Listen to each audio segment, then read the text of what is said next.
السلام علیکم ورحمۃ اللہ وبرکاتہ۔ الحمد للہ والصلاة والسلام علی رسول اللہ، اما بعد۔ آج رمضان المبارک کے تجوید القرآن شارٹ کورس کا دوسرا سبق ہے۔ امید ہے پچھلے سبق کو آپ نے اچھی طرح مشق کر کے یاد کر لیا ہوگا۔ ہم کوشش کریں گے کہ روزانہ پچھلے اسباق کو اگلے سبق کے ساتھ اچھی طرح دہرا لیا کریں تاکہ وہ اسباق آپ کو بھولنے نہ پائیں اور اچھی طرح آپ کے ذہن نشین رہیں۔ تو چلیے اب چلتے ہیں ہم اپنے آج کے سبق کی طرف۔ ہمارے تجوید القرآن شارٹ کورس کے حروف، علامات اور قواعد کے موضوعات چل رہے ہیں۔ ان موضوعات میں ہم نے کل جو سبق پڑھا تھا، حروف کے موضوع میں حروف لثویہ کو پڑھا تھا۔ لثویہ کا مطلب ہے نرمی سے پڑھے جانے والے حروف، اور یہ نرمی سے پڑھے جانے والے 3 حروف ہیں، ث، ذال اور ظ۔ دوسرے نمبر پہ حروف میں سے ہم نے جو حروف پڑھے تھے وہ حروف صفیریہ تھے۔ صفیر عربی میں سیٹی کو کہتے ہیں، اور یہ سیٹی والے حروف ہیں، ز، سین اور صاد۔ اس کے بعد علامات میں سے ہم نے حرکات کو پڑھا تھا۔ حرکات زبر، زیر اور پیش کو کہتے ہیں، اور دوسری علامت ہم نے جو پڑھی تھی یہ تنوین تھی۔ 2 زبر، 2 زیر اور 2 پیش کو تنوین کہتے ہیں۔ قواعد میں سے ہم نے پہلا قاعدہ جو کل پڑھا تھا، یہ الف اور حمزہ کے اندر فرق تھا۔ میں نے آپ کو بتایا تھا کہ الف ہمیشہ خالی ہوتا ہے، اور الف کے اوپر 4 چیزوں میں سے کوئی ایک چیز آ جائے، زبر، زیر، پیش یا جزم الف کے اوپر آ جائے تو الف حمزہ بن جاتا ہے، الف الف نہیں رہتا۔ تو قواعد میں ہم نے جو دوسرا قاعدہ پڑھا تھا یہ ساکن کا قاعدہ تھا۔ ساکن کہتے ہیں الف کے علاوہ کسی بھی حرف کے اوپر جزم آ جائے تو وہ ساکن ہوتا ہے۔ ساکن کا مطلب ہے رکا ہوا یا ٹھہرا ہوا حرف۔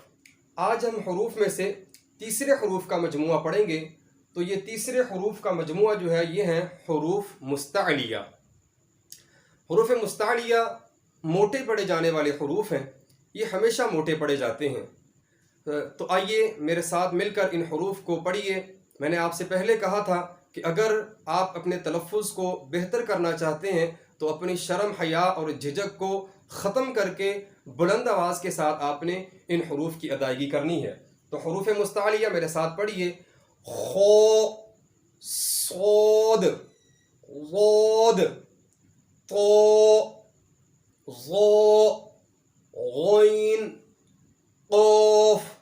یہ حروف مستعلیہ موٹے پڑھے جانے والے 7 حروف ہیں۔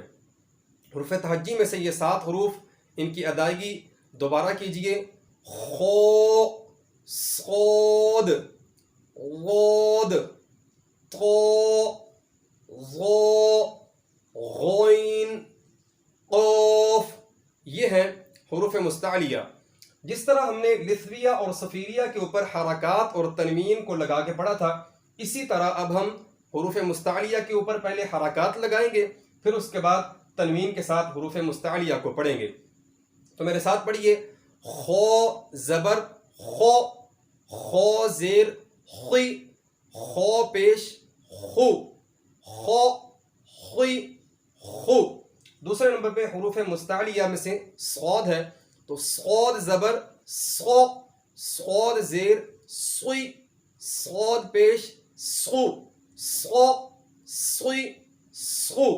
تیسرے نمبر پہ حروف مستعلیہ میں سے حرف ضاد، ضاد زبر ضا، ضاد زیر ضی، ضاد پیش غو، غو غی غو۔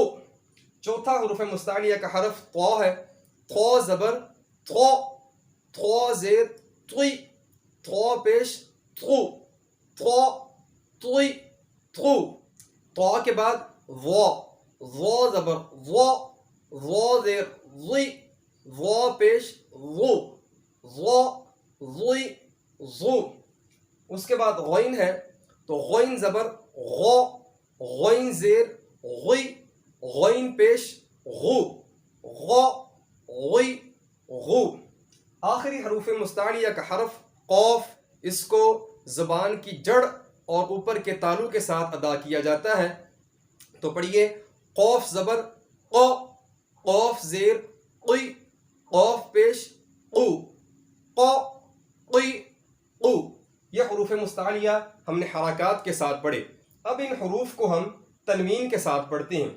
خو دو زبر خون، خو دو زیر خن، خو دو پیش خن، خن خن خن، صاد دو زبر صن، صاد دو زیر صن، صاد دو پیش صن، صن صن صن۔ تیسرا حرف ضاد دو زبر ظن، ضاد دو زیر ظن، ضاد دو پیش ظن، ظن ظن ظن۔ اس کے بعد طا ہے تو طا دو زبر طن، طا دو زیر طن، طا دو پیش طن، طن طن طن۔ طا کے بعد ظا دو زبر ظن، ظا دو زیر ظن، ظا دو پیش ظن، ظن ظن ظن۔ اس کے بعد غین ہے تو غین دو زبر غن، غین دو زیر غن، غین دو پیش غن، غن غن غن۔ اس کے بعد آخری حرف یہ قاف ہے تو قاف زبان کی جڑ اور اوپر کے تالو کے ساتھ ادا ہوتا ہے۔ یہ سب سے موٹا حروف بھی محسوس ہوتا ہے پڑھتے ہوئے، تو پڑھیے قاف دو زبر قن، قاف دو زیر قن، قاف دو پیش قن، قن قن قن۔ تو یہ ہمارے حروف مستعلیہ موٹے پڑھے جانے والے حروف، ہم نے ان کو حرکات اور تنوین کے ساتھ ملا کر پڑھا ہے۔ علامات میں سے اگلی علامت ہم جو پڑھنے جا رہے ہیں یہ ہے مدہ۔ تو یہ بڑی اہم علامت ہے۔ مدہ کا سب سے پہلے مطلب جانیے کہ مدہ کا مطلب ہے لمبا کر کے پڑھنا یا کھینچ کے پڑھنا۔ اب مدہ کی یہاں پر 3 اقسام ہے۔ سب سے پہلی مدہ کی قسم جو ہے یہ الف واو اور یا کے ساتھ بنتی ہے۔ دوسری مدہ کی قسم کھڑی زبر کھڑی زیر اور الٹی پیش کے ساتھ ہے، اور اسی طرح مدہ کی جو تیسری قسم ہے یہ آپ کو علامت یہاں پر نظر آ رہی ہے، اس کو لمبی مقدار والی مدہ کہتے ہیں۔ کھڑی زبر کھڑی زیر اور الٹی پیش اور اس کے ساتھ لمبی مقدار والی مدہ جو ہے، ان دونوں مدہ کے اندر قاعدے کی ضرورت نہیں ہے، لیکن مدہ کی جو پہلی قسم ہے الف واو اور یا، اس مدہ کی قسم کے اندر ہمیں قاعدے کی ضرورت پڑے گی۔ ہمیں یہ جاننا ہوگا کہ الف مدہ، واو مدہ اور یا مدہ یہ کیسے بنتے ہیں۔ تو آئیے چلتے ہیں، ہم نے قواعد میں سے اپنا اگلا قاعدہ پڑھنا ہے۔ یہ قاعدہ مدہ کا قاعدہ ہے، یہ نشان آپ کو لگا کے بتا دیا گیا ہے کہ مدہ علامات میں سے یہ الف واو اور یا ہے۔ اس کو ہم یہاں قواعد کے ٹاپک میں پڑھیں گے۔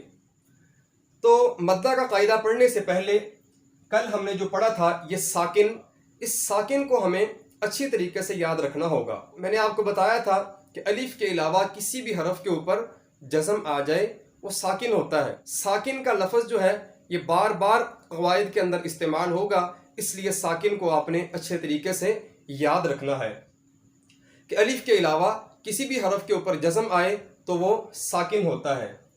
اب ہم مدہ کا الف واو اور یا کا قاعدہ یہاں پر پڑھیں گے۔ یہ الف کا قاعدہ ہے، یہ واو کا قاعدہ ہے اور یہ یا مدہ کا قاعدہ ہے۔ تو مدہ کا قاعدہ اب کیا ہے؟ الف سے پہلے زبر آ جائے، واو ساکن یعنی جزم والی واو، واو ساکن سے پہلے پیش آ جائیں، یا ساکن جزم والی یا ساکن سے پہلے زیر آ جائے تو مدہ کا قاعدہ بنتا ہے۔ تو مدہ کا قاعدہ جو ہے اس کو اچھے طریقے سے یاد کر لیں کہ الف سے پہلے زبر آ جائے، واو ساکن سے پہلے پیش آ جائے، یا ساکن سے پہلے زیر آ جائے تو مدہ بنتی ہے۔ یہ مدہ الف واو یا کے حروف ہیں۔ الف واو اور یا کے حروف قاعدے کے اندر استعمال کیے، اور الف کا قاعدہ الف سے پہلے زبر، واو ساکن سے پہلے پیش، اسی طرح یا ساکن سے پہلے زیر ہو تو مدہ بنتی ہے۔ اس مدہ کے قاعدے کو اچھی طرح یاد رکھیے۔ ہم اگلے سبق میں پڑھیں گے کہ مدہ کو حروف اور الفاظ کے اندر کیسے استعمال کیا جاتا ہے۔ مدہ کی مثالیں انشاءاللہ اگلے سبق میں ہم دیکھیں گے۔ تو آج کے لیے صرف اتنا ہی کافی ہے کہ آپ مدہ کے قاعدے کو اچھے طریقے سے یاد کر لیجئے۔ اسی طرح پھر اس کو ریپیٹ کرتا ہوں، الف سے پہلے زبر، واو ساکن سے پہلے پیش اور یا ساکن سے پہلے زیر آ جائے تو مدہ بنتی ہے۔ آج کے لیے اتنا ہی کافی ہے۔ حروف لثویہ صفیریہ کے بعد حروف مستعلیہ موٹے پڑے جانے والے حروف کو بھی اچھی طرح یاد کر لیجئے، اور اسی طرح آج کا جو اہم قاعدہ ہے یہ مدہ کا قاعدہ ہے، اور قواعد میں سے پچھلا قاعدہ جو ساکن کا تھا اس کو اگر یاد رکھیں گے تو مدہ کا قاعدہ بھی اچھے طریقے سے یاد ہو جائے گا۔ اگلے سبق تک کے لیے اجازت دیجیے۔ السلام علیکم ورحمۃ اللہ وبرکاتہ۔